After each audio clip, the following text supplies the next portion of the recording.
හරි. අද කියලා දෙන්නම් පොඩි මැජික් එකක්. මේක ගොඩක් වැදගත් වෙනවා ෆයිනෑන්ස් ෆීල්ඩ් එකේ වැඩ කරන කට්ටියට. මොකද අපි නම්බර්ස් එක වැඩ කරනකොට අපිට නම්බර්ස් එනවා කියන්නේ අපි නම්බර්ස් ගන්න වෙනවා සමහර PDF වලින් ගන්න වෙනවා සමහර විදිහට සිස්ටම් රිපෝට්ස් වලින් ගන්න වෙනවා. එතකොට ඒ එන නම්බර්ස් සමහරවිට ස්පේස් එකක් එන්නේ සමහරවිට කමා එකක් එක්ක එන්නේ නම්බර් ෆෝමැට් එකේ නැහැ. ඒ කියන්නේ එක්ස්ට්‍රා ස්පේසස් තියෙනවා. එතකොට ඒවත් එක්ක වැඩ කරන්න අමාරුයි. ඒ කියන්නේ අපිට ඕන ෆෝමියුලාස් දාන්න බෑ. හරි මම මේ අරගෙන තියෙන ඒ වගේ data ටික මෙතන numbers 6ක් වගේ තියෙනවා. එතකොට මේ numbers 6 total එක අපි බලමු කොහොමද ගන්න කියන එක. අපි මෙතන sum එක අරගෙන බලමු. sum කියලා දාලා අපි area එක select කරලා okay දෙනවා.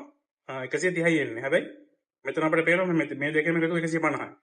එහෙනම් ඒ කියන්නේ මේකේ අර තියෙනවා අපිට number format එක නැති ඒවා. මෙතන මේ පොඩි green color triangle එකකින් පෙන්වන්නේ මෙතන error එකක් තියෙනවා කියන එක.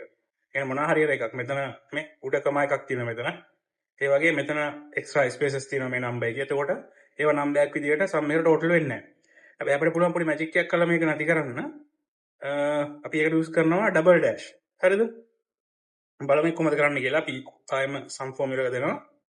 range එක select කරලා enter කරනවා. ඒ තාවේ 130යි. හැබැයි බලන්න sum with double dash. හරිද? අපි මෙතන මේ formula එක select කරලා මෙතන range එක පටන් ගන්න තැනට ගිහිල්ලා අපි click කරලා එතන double dash දානවා. දැක්කද? double dash දාපු ගමන් එයා ගත්ත correct total එක 210යි කියලා. ඒක තමයි පළවෙනි magic එක. ඊළඟ එක ඔයාලට පුළුවන් මේ set එකම ඕන නම් number format එකට හදා ගන්න. එක ඒ කියන්නේ පොඩි shortcut එකකින් මම මේකත් කරලා පෙන්නන්නම්. ඔයා මෙතන 1 කියලා type කරගන්න. කොහේ හරි cell එකක ඒක ප්‍රශ්නයක් නැහැ. ඊට පස්සේ ආයෙක copy කරලා control C ගහලා copy කරගන්න. ඊට පස්සේ මේ number range එක select කරලා ඔයා control alt V press කරන්න. එතකොට මේ වගේ paste space dialog box එක එනවා. ඔයාලා ඒක දන්නවා. ඊට පස්සේ මේකේ තියෙනවා multiply. ඒ කියන්නේ operation යටතේ multiply කියලා එකක් තියෙනවා. ඒ කියන්නේ එකෙන් වැඩි කරන්න කියලා කියන්නේ මේක. අපි copy කරගන්න එකනේ එක වැඩි කරන්න මේ range එකේ. ඊට පස්සේ multiply කියන එක click කරලා okay දෙන්න.